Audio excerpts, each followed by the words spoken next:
بسم اللہ السلام علیکم۔ 6 کلاس ہم آج آپ کی اردو کی بک میں سے PTB سیکشن کی جو اردو کی بک ہے اس میں سے سبق نمبر 3 اسوہ حسنہ اور رواداری پڑھتے ہیں۔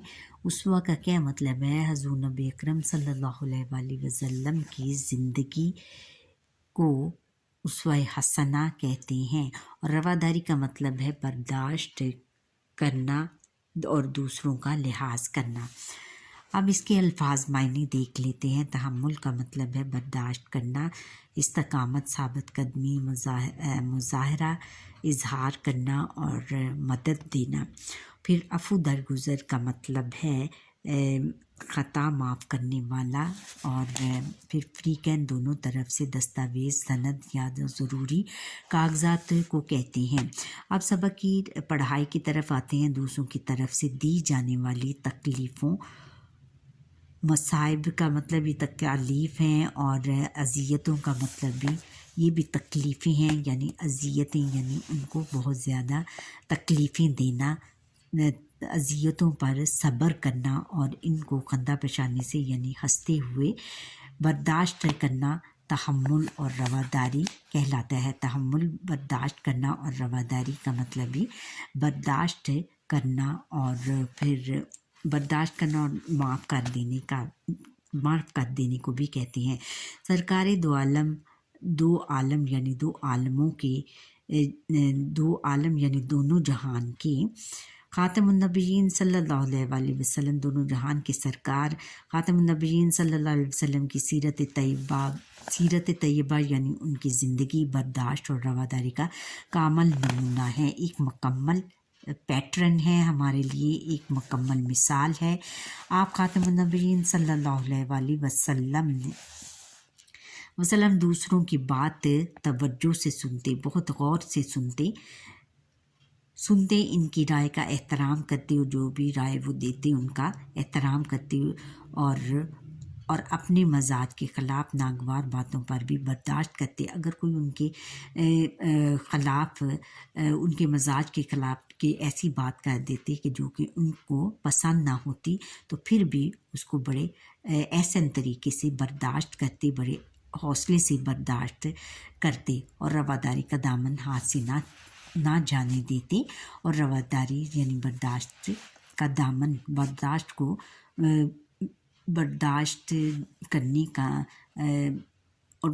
کرنے کی قوت کو بالکل اپنے ہاتھ سے نہ جانے دیتے، یعنی اس کو بڑے اچھے طریقے سے برداشت کرتے۔ اللہ تعالیٰ نے اپنے محبوب نبی آخر الزمان یعنی آخری نبی حضرت محمد رسول اللہ خاتم النبیین صلی اللہ علیہ وآلہ وسلم کی زندگی کو ہمارے لیے مشعل راہ بنایا ہے، ہمارے لیے ایک روشنی کا نمونہ بنایا ہے۔ ارشاد باری تعالیٰ ہے کہ آپ بے شک رسول اللہ خاتم النبیین صلی اللہ علیہ وسلم کی زندگی تمہارے لیے بہترین نمونہ ہے، کہ حضور نبی اکرم صلی اللہ علیہ وسلم کی زندگی میں ہمارے لیے بہت زیادہ بہترین نمونہ ہے، کہ اسی کو ہمیں اپنانا چاہیے اور اسی پر ہم نے عمل کرنا چاہیے، اور جو انہوں نے زندگی میں کر دکھایا ہے اسی کو ہم نے اپنے لیے رول ماڈل بنانا ہے، انہی کو۔ اگرچہ دنیا کی مذہبی اور سیاسی شخصیت کی زندگیوں سے ہمیں برداشت اور رواداری کی کئی مثالیں مل جائیں گی، لیکن یہ سب حضور خاتم النبیین صلی اللہ علیہ وآلہ وسلم کے مقابلے میں بہت معمولی معلوم ہوتی ہیں۔ آپ خاتم النبیین صلی اللہ علیہ وآلہ وسلم کی زندگی صبر، تحمل اور برداشت کا ایسا کامل نمونہ ہے، ایسا مکمل پیٹرن ہے، یہ مکمل جس کی پوری انسانی تاریخ میں مثال نہیں ملتی، کہ پوری انسانی تاریخ میں اس کی مثال دینا مشکل ہے۔ آپ خاتم نبیین صلی اللہ علیہ وسلم نے جب اہل مکہ کو ایک اللہ پر ایمان لانے کی دعوت دی، تو وہ سب آپ خاتم النبیین صلی اللہ علیہ وآلہ وسلم کے جان کے دشمن بن گئے۔ انہوں نے آپ خاتم النبیین صلی اللہ علیہ وآلہ وسلم اور آپ خاتم النبیین صلی اللہ علیہ وآلہ وسلم وسلم کے ساتھیوں پر عرصہ حیات تنگ کر دیا، یعنی ان کی زندگیوں کو اجیرن کر دیا۔ وہ ہر لمحہ آپ خاتم النبیین صلی اللہ علیہ وسلم کو تکلیف پہنچانے کی کوشش کرتے۔ مکہ میں 13 برس کے قیام کے دوران 13 برس رہنے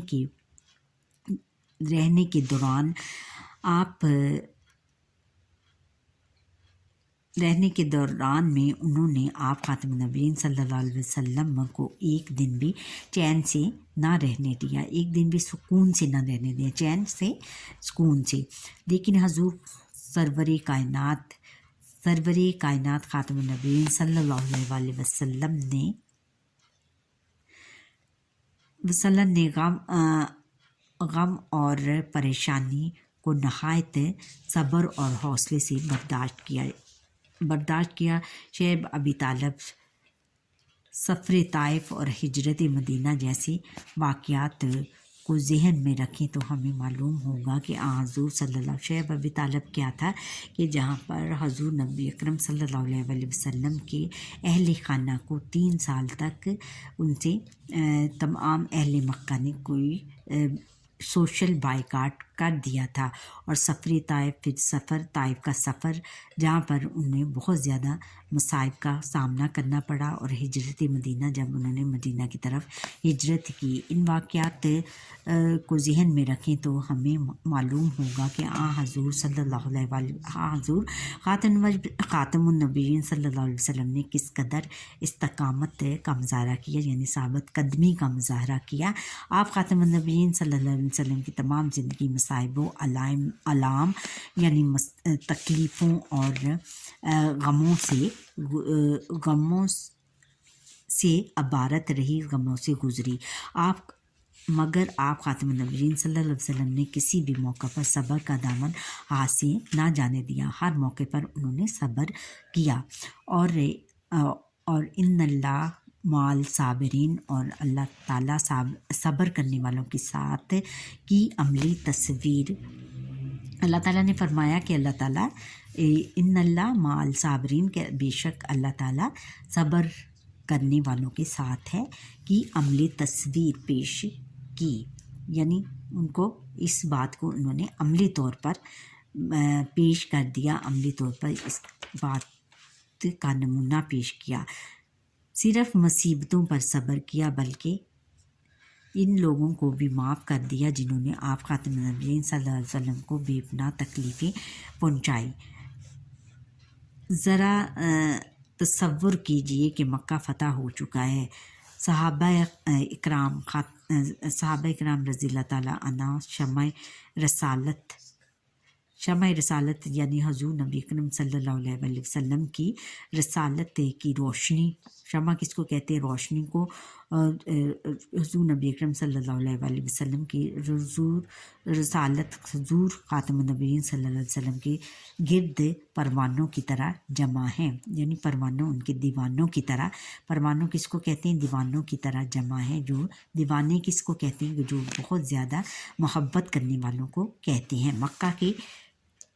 مکہ کے بڑے بڑے سردار سر جھکائے کھڑے ہیں، اور دل ہی دل میں اپنے کیے گئے مظالم یعنی ظلم کے بدلے کا سوچ کر کانپ رہے ہیں، کہ ان کو یہ خیال آ رہا ہے کہ ہم نے حضور نبی اکرم صلی اللہ علیہ وسلم پر جو ظلم کیے ہیں ان کا بدلہ ہمیں کیا ملے گا۔ وہ سوچ کر اسے کانپ رہے ہیں کہ ہمیں پتہ نہیں کیا سزا ملے گی۔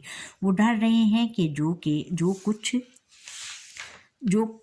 کچھ انہوں نے حضور خاتم النبیین صلی اللہ علیہ وسلم کے ساتھ کیا، آج سزا کے طور پر ان کے ساتھ جانے کیا سلوک ہو۔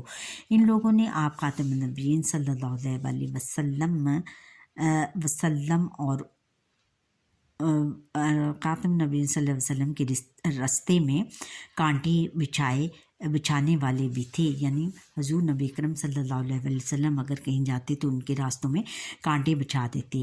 آپ خاتم النبیین صلی اللہ علیہ وسلم پر پتھر مارنے والے بھی، اور وہ بھی تھے جنہوں نے غزوہ احد میں آپ خاتم النبیین صلی اللہ علیہ وسلم کو لہو لہان کیا۔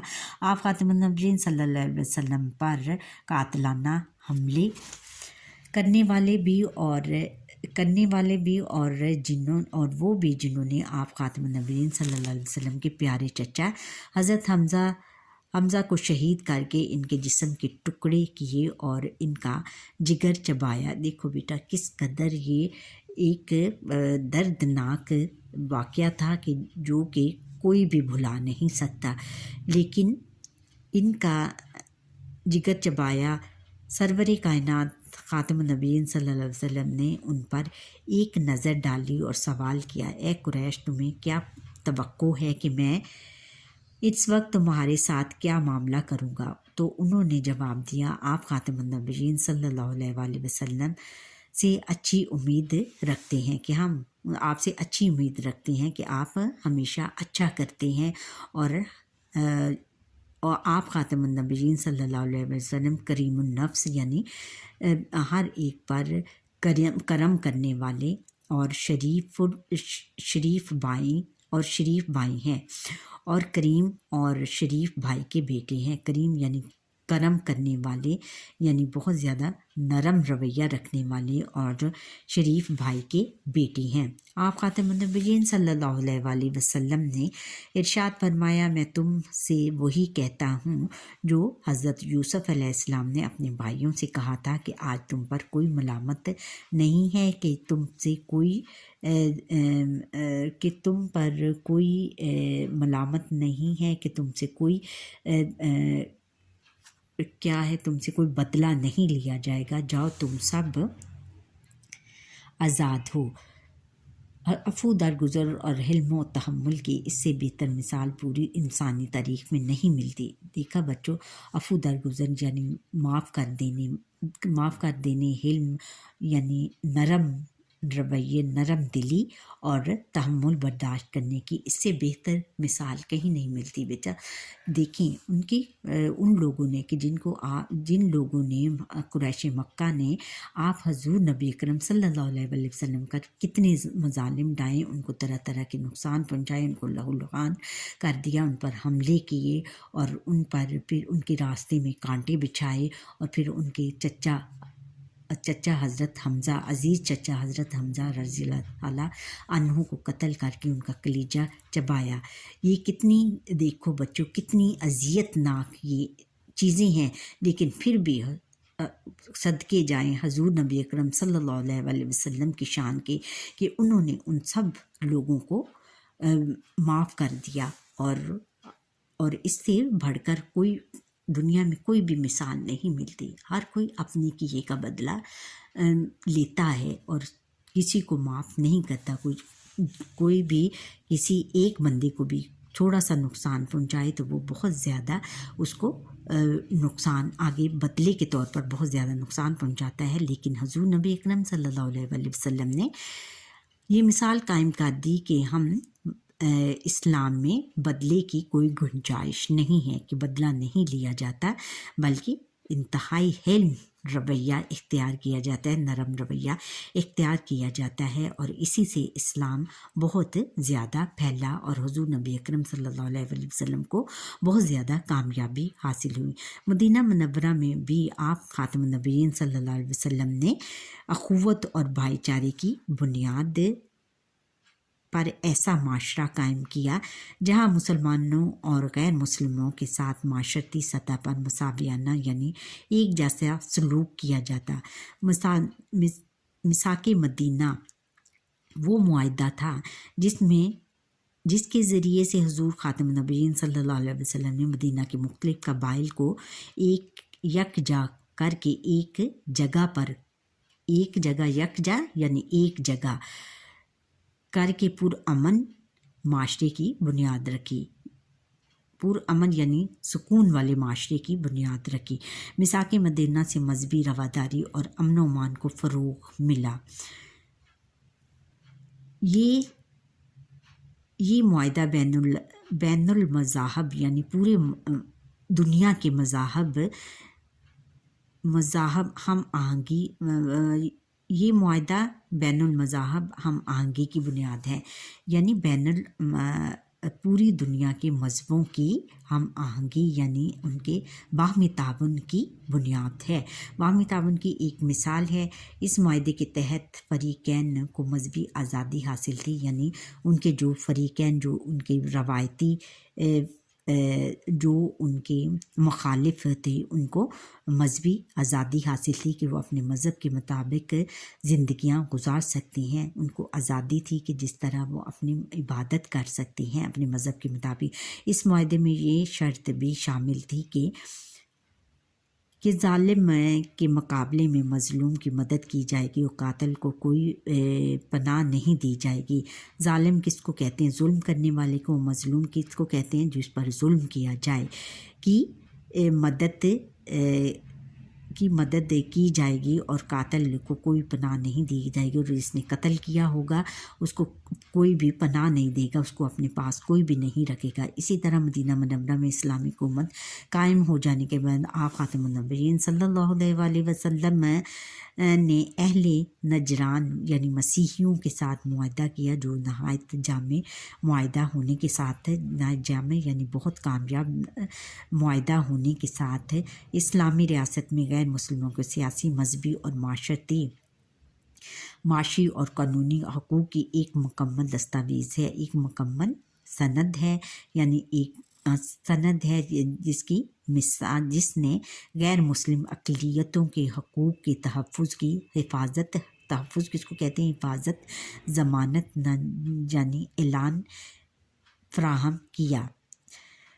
کہ اسی طرح صلح حدیبیہ کے موقع پر بھی آپ خاتم النبیین صلی اللہ علیہ وآلہ وسلم نے کفار مکہ کی جانب سے مسلمانوں کو پہنچائی گئی تکالیف کے باوجود حد درجہ نرمی اور لچک کا مظاہرہ کرتے ہوئے ان کو بہت سی شرائط کو تسلیم کر لیا۔ اس معاہدے کے چند اہم نکات درج ذیل ہیں۔ فریقین کے درمیان 10 سال تک جنگ نہیں ہوگی۔ قریش کا جو شخص رسول اللہ خاتم النبیین صلی اللہ علیہ وسلم کے پاس بھاگ کر مدینہ جائے گا اسے واپس کرنا ہوگا، یعنی انہوں نے کہا کہ جو شخص قبیلہ قریش کا جو بھی شخص حضور نبی کریم صلی اللہ علیہ وسلم کے پاس بھاگ کر مدینہ منورہ جائے گا اسے وہ فوراً واپس کر دیں، اس کو اپنے پاس نہ رکھیں اور اس کو واپس کر دیں۔ رسول اللہ خاتم النبیین صلی اللہ علیہ وسلم کے ساتھیوں میں سے جو شخص قریش کے پاس جائے گا، اس میں ایک مثال ہے کہ ایک صحابی، اب ان کا مجھے نام نہیں یاد اس وقت بچوں آ رہا، کہ وہ مسلمان ہوئے اور انہوں نے ان کو قریش مکہ نے بہت زیادہ زد و کوب کیا، ان پر بہت زیادہ قاتلانہ حملہ کیا، تو وہ بھاگ کر حضور نبی اکرم صلی اللہ علیہ وسلم کی پناہ میں چلے گئے۔ لیکن اس معاہدہ کی اس شک کی یہ جو ہے اس معاہدے کی ایک یہ جو شک کے تحت انہوں نے حضور نبی اکرم صلی اللہ علیہ وسلم نے ان صحابہ کرام کو واپس کر دیا کہ اور رسول اللہ خاتم النبیین صلی اللہ علیہ وسلم کے ساتھیوں میں سے جو شخص قریش کے پاس جائے اسے واپس نہ کیا جائے گا، کہ رسول اللہ خاتم النبیین صلی اللہ علیہ وسلم کے ساتھیوں میں سے، اور انہوں نے یہ کہا کہ جو حضور نبی کریم صلی اللہ علیہ وسلم کے ساتھیوں میں یعنی صحابہ کرام میں سے جو شخص بھی قریش کے پاس جائے گا اسے واپس نہیں کیا جائے گا۔ قبائل میں سے کوئی قبیلہ کسی ایک فریق کا حلیف بن کر اس معاہدے میں شامل ہو سکتا ہے، یعنی قبائل میں سے کوئی قبیلہ کسی ایک فریق کا کسی ایک فرد کا حلیف بن کر کسی ایک حلیف یعنی دوست بن کر اس معاہدے میں شامل ہو سکتا ہے۔ محمد رسول اللہ خاتم النبیین صلی اللہ علیہ وسلم اس سال عمرہ کیے بغیر واپس جائیں گے، البتہ اگلے سال عمرہ کر سکیں گے۔ انہوں نے یہ بھی کہا۔ اس معاہدے کو قریش نے اپنی فتح سمجھا اور مسلمانوں میں ایک طرح کی مایوسی پھیل گئی، لیکن صلح حدیبیہ کے بعد مدینہ منورہ جاتے ہوئے راستے میں فتح نصرت کی نوید یعنی خوشخبری لے کر فاتح فاتح نازل ہوئی یعنی فتح یاب ہو کر نازل ہوئی، اور بعد میں سب نے دیکھ لیا کہ اس معاہدے کی برکت سے اسلام کو ایک عظیم تحریک اور دین کے طور پر تسلیم کیا گیا۔ ہمیں چاہیے کہ ہم قرآن و سنت کی تعلیمات پر عمل پیرا ہوں، عمل کریں، تاکہ ہمارے معاشرے میں بدامنی، لاقانونیت اور عدم برداشت کا خاتمہ ہو سکے۔ عدم برداشت یعنی برداشت کرنے کا خاتمہ، برداشت جو ہم نہیں کرتے ایک دوسرے کے ساتھ، اس کو خاتمہ سیکھا۔ اب ہم نے اس سے کیا سیکھا کہ حضرت محمد رسول اللہ خاتم النبیین کی زندگی ہمارے زندگی کے تمام پہلوؤں سے صبر و تحمل، برداشت اور رواداری کے اعلیٰ نمونے ملتے ہیں۔ آپ خاتم النبیین صلی اللہ علیہ وسلم کی سیرت مبارکہ ہمارے لیے مشعل راہ ہے۔ ہمیں چاہیے کہ آپ خاتم النبیین صلی اللہ علیہ وسلم کی حیات طیبہ کی روشنی میں سب کے ساتھ صلح رحمی سے پیش آئیں اور بالخصوص غیر مسلموں کے ساتھ رواداری اپنائیں، تاکہ معاشرے میں بین المذاہب ہم آہنگی فروغ پائے۔ بین المذاہب یعنی پوری دنیا کے مذاہبوں میں ایک دوسرے کے ساتھ باہمی تعاون پیدا ہو۔ یعنی ہمیں حضور نبی اکرم صلی اللہ علیہ وسلم کی زندگی پر عمل کرنا چاہیے، ان کی سنت پر عمل پیرا ہو کر ان کی زندگی کو اپنانا چاہیے اور اپنے لیے مشعل راہ بنانا چاہیے۔ اچھا بچوں، یہاں پر ہی ہمارے آج کے لیسن کا وقت ختم ہوا۔ آپ مجھے لائک، سبسکرائب اور بیل کریں اور بیل آئٹن پر کلک کریں۔ اللہ حافظ۔ بسم اللہ۔ السلام علیکم 6 کلاس۔ ہم آج آپ کی اردو کی بک میں سے PTB سیکشن کی جو اردو کی بک ہے اس میں سے سبق نمبر 3 اسوہ حسنہ اور رواداری پڑھتے ہیں۔ اسوہ کا کیا مطلب ہے؟ حضور نبی اکرم صلی اللہ علیہ وآلہ وسلم کی زندگی کو اسوہ حسنہ کہتے ہیں، اور رواداری کا مطلب ہے برداشت کرنا اور دوسروں کا لحاظ کرنا۔ اب اس کے الفاظ معنی دیکھ لیتے ہیں۔ تحمل کا مطلب ہے برداشت کرنا، استقامت، ثابت قدمی، مظاہرہ، اظہار کرنا اور مدد دینا۔ پھر عفو درگزر کا مطلب ہے خطا معاف کرنے والا، اور پھر فریقین دونوں طرف سے دستاویز، سند یا ضروری کاغذات کو کہتے ہیں۔ اب سبق کی پڑھائی کی طرف آتے ہیں۔ دوسروں کی طرف سے دی جانے والی تکلیفوں، مصائب کا مطلب یہ تکالیف ہیں، اور اذیتوں کا مطلب بھی یہ بھی تکلیفیں ہیں، یعنی اذیتیں یعنی ان کو بہت زیادہ تکلیفیں دینا، اذیتوں پر صبر کرنا اور ان کو خندہ پیشانی سے یعنی ہنستے ہوئے برداشت کرنا تحمل اور رواداری کہلاتا ہے۔ تحمل برداشت کرنا اور رواداری کا مطلب بھی برداشت کرنا، اور پھر برداشت کرنا اور معاف کر دینے کو بھی کہتے ہیں۔ سرکار دو عالم یعنی دونوں جہان کے خاتم النبیین صلی اللہ علیہ وآلہ وسلم، دونوں جہان کے سرکار خاتم النبیین صلی اللہ علیہ وسلم کی سیرت طیبہ یعنی ان کی زندگی برداشت اور رواداری کا کامل نمونہ ہے، ایک مکمل پیٹرن ہے ہمارے لیے، ایک مکمل مثال ہے۔ آپ خاتم النبیین صلی اللہ علیہ وآلہ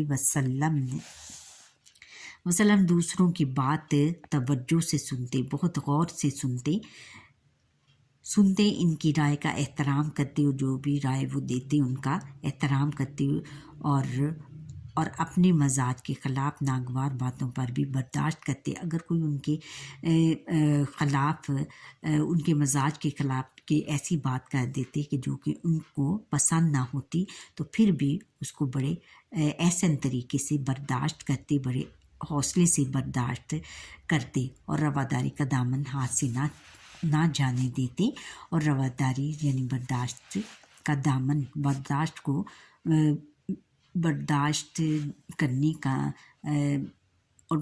کرنے کی قوت کو بالکل اپنے ہاتھ سے نہ جانے دیتے، یعنی اس کو بڑے اچھے طریقے سے برداشت کرتے۔ اللہ تعالیٰ نے اپنے محبوب نبی آخر الزمان یعنی آخری نبی حضرت محمد رسول اللہ خاتم النبیین صلی اللہ علیہ وآلہ وسلم کی زندگی کو ہمارے لیے مشعل راہ بنایا ہے، ہمارے لیے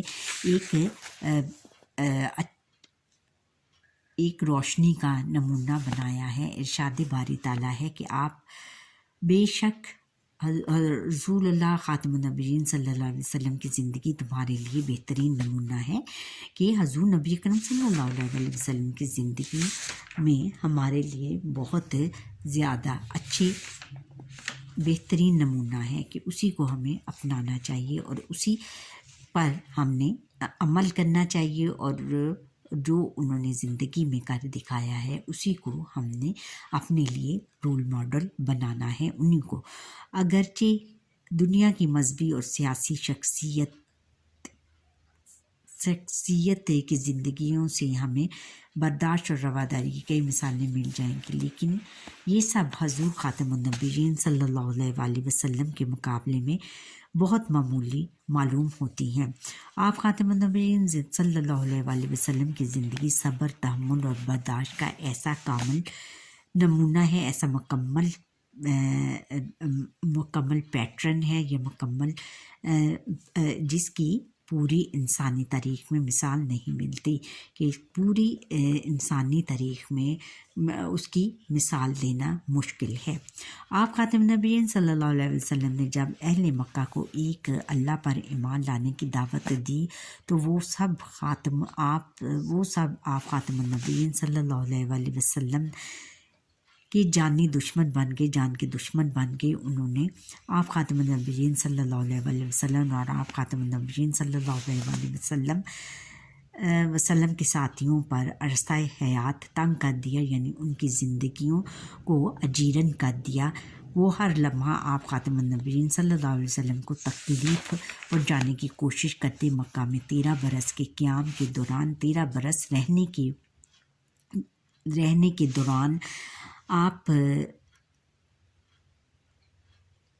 کے دوران میں انہوں نے آپ خاتم النبیین صلی اللہ علیہ وسلم کو ایک دن بھی چین سے نہ رہنے دیا، ایک دن بھی سکون سے نہ رہنے دیا، چین سے سکون سے۔ لیکن حضور سرور کائنات خاتم النبیین صلی اللہ علیہ وآلہ وسلم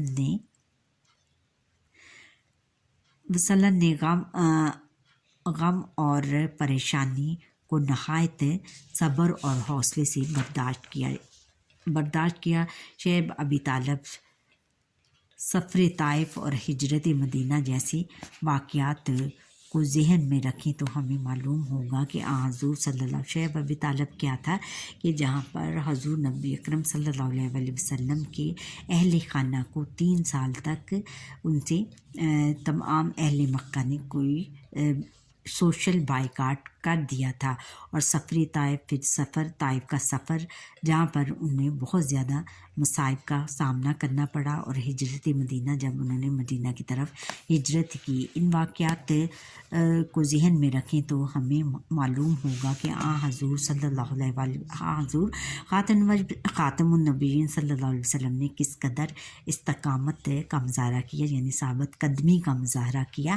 آپ خاتم النبیین صلی اللہ علیہ وسلم کی تمام زندگی مصائب و علام یعنی تکلیفوں اور غموں